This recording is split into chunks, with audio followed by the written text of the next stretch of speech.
guys, what's going on? It's Ash here coming at you today in Raid Shadow Legends. I am not alone. I am joined by YST, second time on the channel. YST, what's up, man? How you doing? How's it going, Ash? Thanks for having me on the channel again. I'm excited to talk about Conellia with you. Yeah, dude, dude, let's go. You're the Conellia master. First of all, I love your YouTube channel, man. I recommended your channel very, very highly to all my viewers. Last time, I'm going to go ahead and do so again. Shame on you, those of you who didn't check out YST's YouTube channel, because one of my favorite things about you is not just Conellia, but when you see a brand new champion add to the game, you're one of the first people to say, wait, there's more potential here, or there's something that more than meets the eye, you know? So you have a really good intuition for champions that, you know, we might be, other people might be quick to judge.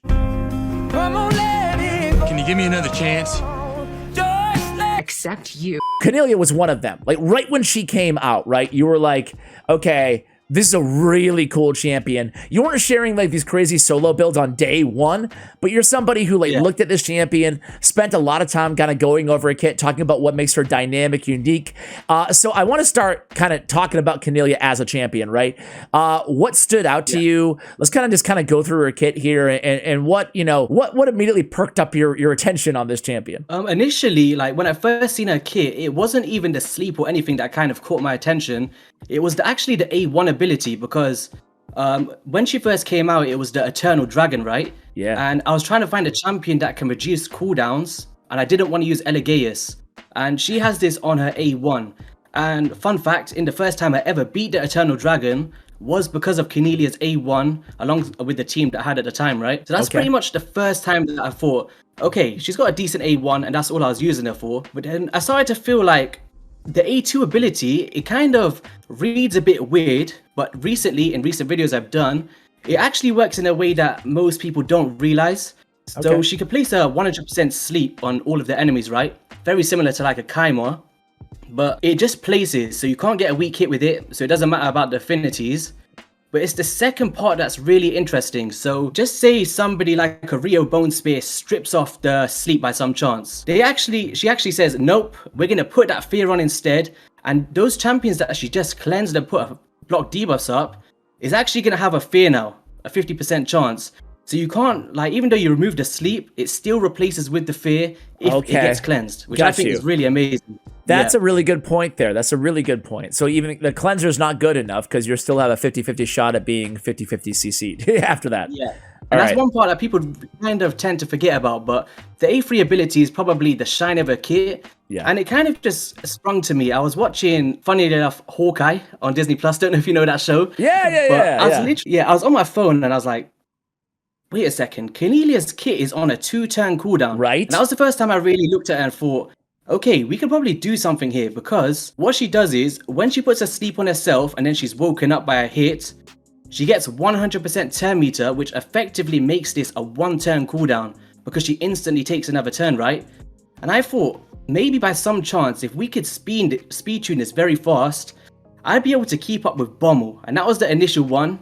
Since then, we have kind of soloed a lot more bosses. Yeah. But then once I tried it, and I managed to kind of get that theory into action, it did work, which is amazing. So yeah, I think a lot of us, you know, we saw the A1, we're like, okay, that's pretty cool. Saw her base stats. First of all, she's speedy. 109 is great for the arena. So then the next place your mind goes, or at least mine was, okay, arena. Cool. Like if you don't have Kai'Ma, maybe you want to build a fast CC champion with that base speed. You can actually do so with a 109 base. But then in a cool passive effect too, but you don't really think too much about this A3, which ends up, to your point, being like the shining jewel of her kit overall, because this is what allows her to do these crazy things. And you're right, it's like that 2-turn, you know, potential there is what really brings this to light. Do you think that Plarium knew this was going to happen? Making it on a 2-turn? Yes, definitely. I don't think so. Like, how would you like to die today, motherfucker? It just seemed like a weird champion. When she first came in, I was telling people to go, I think she was in a fusion, right? I can't remember which champion it was for. She was. But I remember telling people, don't sleep on her, because if you don't have a Kai'Ma, the AoE sleep's amazing, right? And that was like the initial thing, but then since then, there's no champion in the game that can do what she does, as far as I believe anyway. Like, it's practically a 1-turn cooldown. Now, you've got a build here in a Toxic set at the moment. But correct. Yeah, we've managed to solo build with Griffin. We've done the Nether Spider.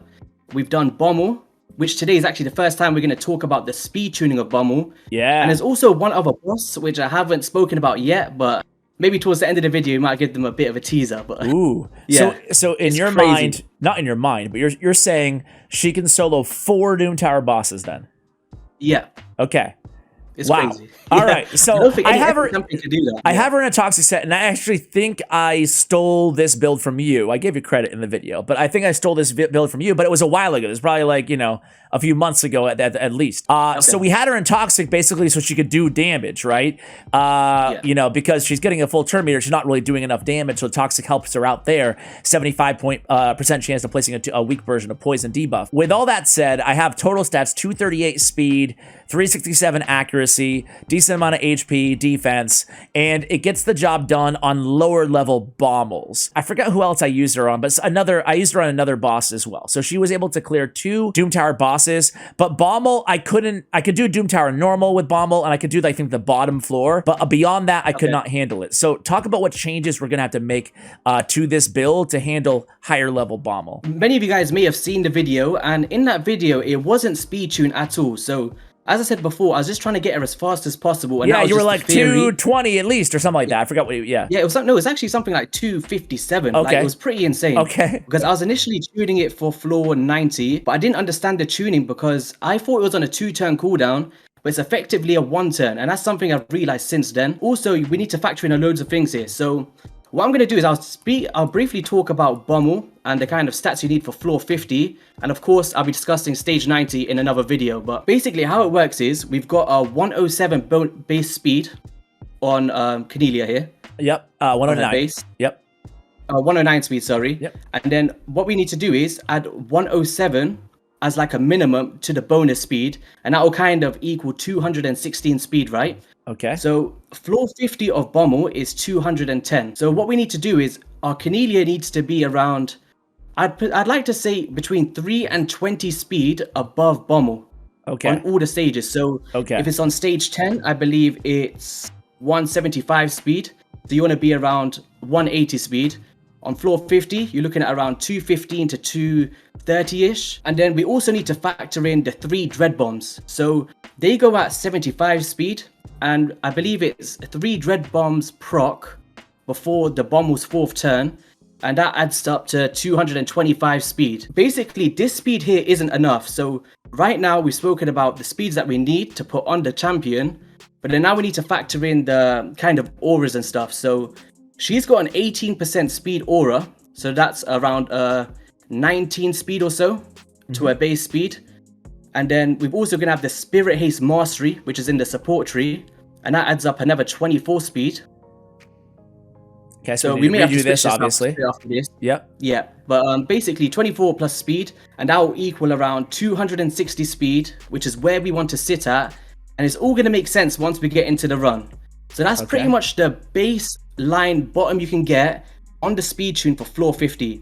You can't really drop any slower than 260 with all of these things considered. So, yeah, that's pretty much it. So we need, 2 questions before we cut and re-gear her, then we'll show you guys what we have. So I'm going to make a build for stage 50 because that's the highest we have right now open in Doom Tower. So we'll go ahead and do that 50 hard. Can I use a build, a speed, that for higher levels on lower levels? For example, so once I make this 50, am I good anything below this? That means all Doom Tower normal, all, previous floors on Doom Tower hard, or do I need to actually go down on speed at all? Unfortunately for hard, if you want to speed tune it, like, don't get me wrong, you could probably do an RNG a win. But if you want to 100% guarantee your win, speed tune it very similar. So all you have to do is look at the speed of Bommal, add around 5 speed to that on top, and then factor in the 18% aura and the Spirit Haste Mastery, and you're going to be able to sit in the same realm for every single difficulty, right? How this kind of works is, there's like a 4-turn Bommal cycle of his hits. You need to fit your 3rd turn in between the Dread Bombs exploding, and then the turn where Bommal wakes you up. There's like a very small turn meter gap in the run, which we'll show a bit later on, but that's pretty much how it works. But let's talk about the gear that you may want to use, I guess. Yeah, let's talk about the gear. So what do we, so you said, it sounded like you were going to say no toxic. No toxic set, no. We need to have, to make this work, you need regeneration set, which gives you a 15% bonus heal. But since that video, I've actually found out that Immortal, which is great for free-to-play players, is actually better, in my opinion. especially when you're trying to reach the higher stages. Because what Immortal does is, it doesn't only heal you by 9% once you've got the full set, but it also adds the bonus 15% HP.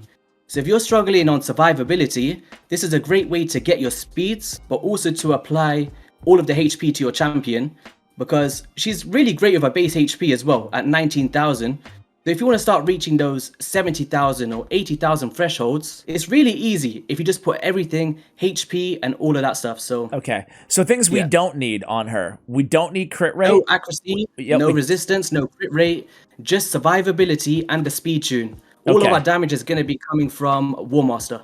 Okay, so War Master Mastery and then support tree. We're going to need the speed to be, 5 above Bommal with all those factors. And then we need survivability, basically. Okay. Yeah. So for stage 50, for stage 30, for Doom Tower hard, what are like what's a good kind of baseline number to get for HP and defense? I would say just as high as you can get really, but for a baseline, I would say around 50,000 on floor 10, possibly. Okay. I'd like to say around 70,000 for floor 50. They seem really high, but when you start using Law of Steel Masteries, you've got the full Immortal set, and we're not running speed boots. Yeah, I can get these. I don't know what I have. Okay, I have HP and HP. Okay, so I actually had a little. No, I have accuracy chest on her. So once I add, once you have your gauntlets and your chest, would you go HP on both? I'd go HP on both, and then I'd go defense on the boots, because defense is very important here as well. So defense percentage, HP. Yeah. Okay. Yeah, that's where. So I need to get her to that high speed with defense percentage boots on. You don't need to. If you've got the substats, it's fine. If you just want to optimize and survive the best, try to. It's only 216 speed. It shouldn't be too tough. But if you can't do it, speed boots is completely fine. Yeah. So how fast? I don't want to I refer everybody to your YouTube channel where you'll be putting out a floor 90 later on this week. But is it dramatically faster for floor 90? I actually haven't tried it on floor 90 yet. This is going to be the first attempt, so... Okay. We are going to die. I've managed to speed tune it since the last time, which is, Okay, sounds good, man. Where joy goes to die. All right, guys, here we go. So we put Conellia in the triple immortal. Instead of going regen, wanted to go with gear that's maybe a little bit more accessible. I guess it just depends on how long you've been farming Clan Boss.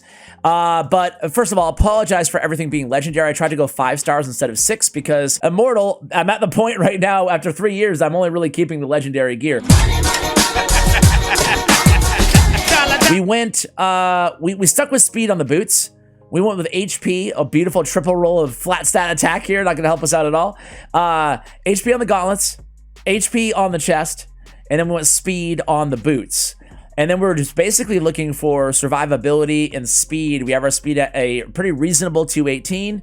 84k, almost 85k HP, 34k on the defense. We don't care about anything else. And then masteries, we redid the masteries for War Master to be our tier 6 option. We picked up tier 5 kill streak, not that it really matters. And then we went down support tree. We did pick up Lure of Steel for the extra HP boost. And we picked up the heal masteries, ended with Spirit Haste. Obviously, YST talking about how important Spirit Haste is as well.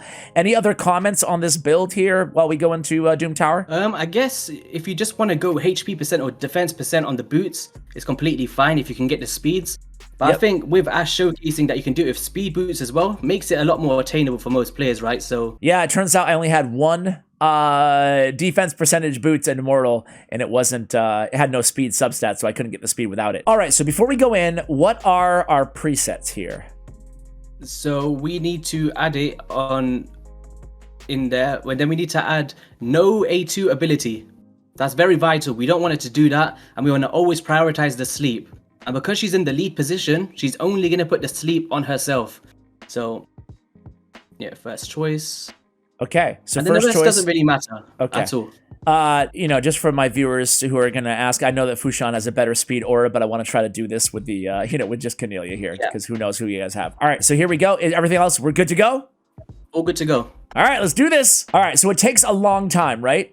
Once we actually get to Bommal? Around 20 minutes or so. It's not the best thing in the world, but it's better than a Crimson Helm, right? Yeah, you don't get any points for going faster, you know? Yeah. All right, so Fushan doing a good job here. She's, you're already kind of seeing how it works, right? Like, talk to us a little bit about what's going on here. What is she doing? So she's placing the sleep on herself, and as the enemies are waking her up, she's putting her thermometer to full. and it's all good to go. So we didn't want that turn meter thing there, unfortunately. We want to recycle this run. We need a nuke without Evil Eye. Uh-oh. Okay, well, let's see if we can get around that unfortunate start. So talk to me about... I see fire. Did I die? Ooh, do you think that screwed it up? The Evil Eye? Yep. Wow. Yeah, you can't proc the extra bomb. Well, you know that's what? very important. We're doing this so you guys don't have to. All right, guys, so we redid the run, but with Genzin instead of Fushan on the team. Why didn't it work with Fushan? Why, we know it was Evil Eye, but what went wrong, YST? Yeah, so when you drop that turn meter, an extra Dread Bomb drops, and then that's now 120% max HP because each of the Dread Bombs is 40%, right?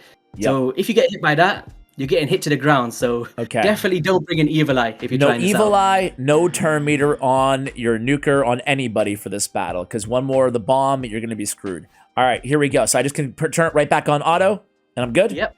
All right. So walk us through what's happening here. So once Genzin actually dies, we can start talking about it on the next cycle. But let's go through here. Let Genzin die. Woo! That's fine.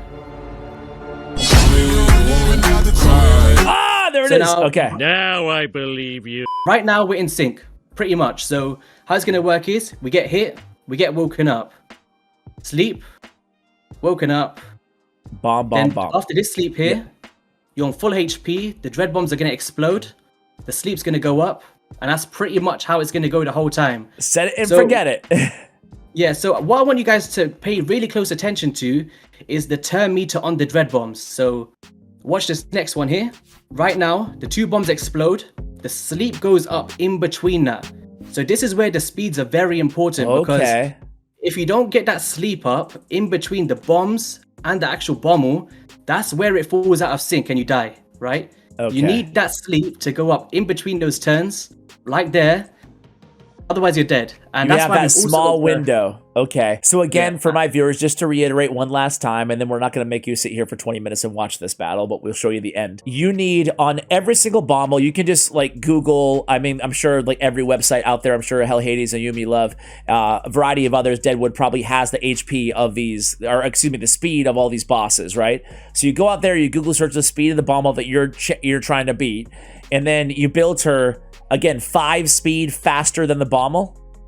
Yeah. Does it have to be exactly 5, or do you say it was like 5 to 10? It does work around between 5 and 10 from what I've tested. Okay. But I recommend 5 to 6 if I'm honest, because you can see how close the turn meters are together. Yeah. One thing you really need to focus on here is if you do not have a mortal or regen set, you're going to die because Bommal's the force affinity, which means you get strong hits, right? Yes. And that heal that she is putting on herself just before she's smacked is pretty much where you're going to die, right? So you're right. Very important to have those sets up. Yeah, because we can see the HP now. And again, it's not that big hit that... Yeah, the heal it only comes into play onto this next hit here. Yes. So right now, if you don't get that heal, you die. Yeah.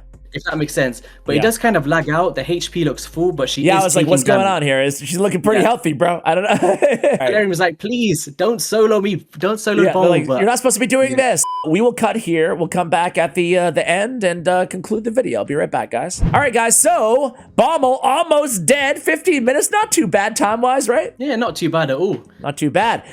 So, you made a point off air that I wanted you to mention here before we end the video, before we beat Bommal, about kind of the buff versus debuff and how it factors into the battle. Expound upon that, if you will. So basically, if you have buffs on your champions, very similar to like a Crimson Helm strategy, there's a chance that you can get 2 bombs because it's a buff, right? But because Cornelia is not placing a buff, she's placing a debuff, you're only ever going to have to tank 1 bomb. And that's what's making this work here. Yeah. So, yeah, she's really unique in her kit, and I'm pretty excited to think that stage 90 is possible now. Like, I'm really excited to say that, so... Yeah, definitely because we were talking a little bit off air too. You were like, I wasn't like 100% sure. You thought it was gonna work, but you're seeing there for the first time. Correct me if I'm wrong. Solo 50 without defense boots, right? Yeah. So traditionally, I was always putting HP and defense boots. Yeah. And for Ash to just throw speed boots on there, this is really viable. Like, yeah, because now all we have to do is, it's gonna be easy to get that speed to where it needs to be for floor 90. Now that we know we can get away with it here with this amount of HP and defense. So there we go. Bommal almost dead, man. Hey, before we kill Bommal and let you go, man, any final thoughts? Anything that we didn't mention on this build or Conellia in general? I think we covered everything, to be fair. Yeah. There we go, man. No big deal. She puts out, let's see, 24 million in healing. No big deal, YST.